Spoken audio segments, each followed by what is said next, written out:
আসসালামু আলাইকুম। আসলে আমি একটা কথা বলতে চাই আপনাদের সাথে। কথাটা হলো, লোকেশন হচ্ছে লক্ষ্মীপুর জেলা, রামগঞ্জ থানা, নোয়াগাঁ 2 নং ওয়ার্ড। নোয়াগাঁ 2 নং ওয়ার্ড বাড়ি।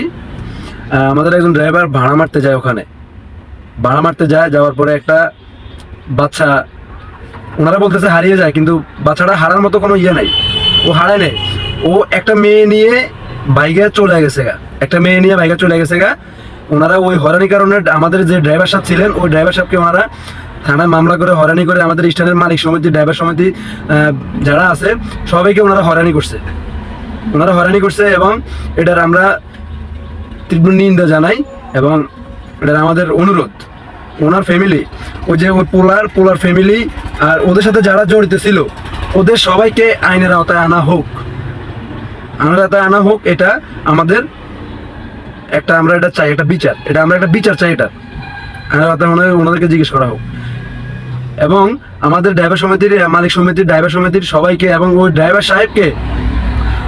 সাহেবকে রাত্রে 12টা, 12:30টার দিকে ছাড়া হয় থানা থেকে, গাড়ি সহ নিয়ে গেছে মিথ্যে অভিযোগের কারণে। এখন আপনারাই বলেন, আপনাদের কাছে কি বেশি? আমাদের পুরো রামগঞ্জবাসী যারা আছেন, রামগঞ্জের ভিতরে, ওনাদের কাছে আমি চাই, রামগঞ্জ এবং লক্ষ্মীপুর সমস্ত বাসিন্দারা, আপনারাই বলেন এর বিচার কি হবে। এবং কি ওই ড্রাইভার সাহেবের একটা টিপ ছিল ঢাকায় যাওয়ার, ওই টিপটাও মারতে পারেনি, উনি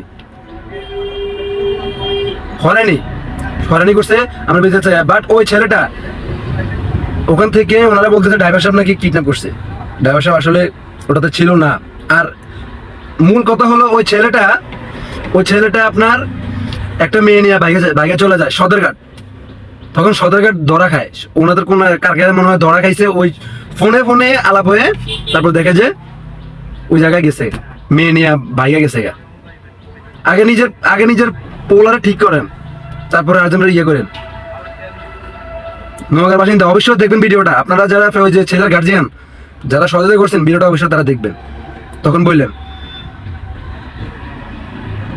আর ড্রাইভার সমিতি, রামগঞ্জের মালিক সমিতি, মাইক্রো সংগঠন এত দুর্বল ভাইবেন না আপনারা, বুঝছেন? আজ পর্যন্ত রামগঞ্জের স্ট্যান্ডে কোনো অভিযোগ, কোনো কেলেঙ্কারি নাই, কেউ বলতে পারবে। এটা চ্যালেঞ্জ, এটা আমি চ্যালেঞ্জ দিয়ে বললাম আমি। আর আমার সালাম আলাইকুম, আমার সিনিয়র ওস্তাদরা আছেন, বাট আমার মালিক সমিতির বড় ভাইরা আছেন, সভাপতি সাহেব আছেন, সেক্রেটারি সাহেব আছেন। আপনারা আমি যা বলছি দেখেন, যদি কোনো অন্যায় হয়ে থাকে মাফ করে দিবেন। আসসালামু আলাইকুম, ভালো থাকবেন।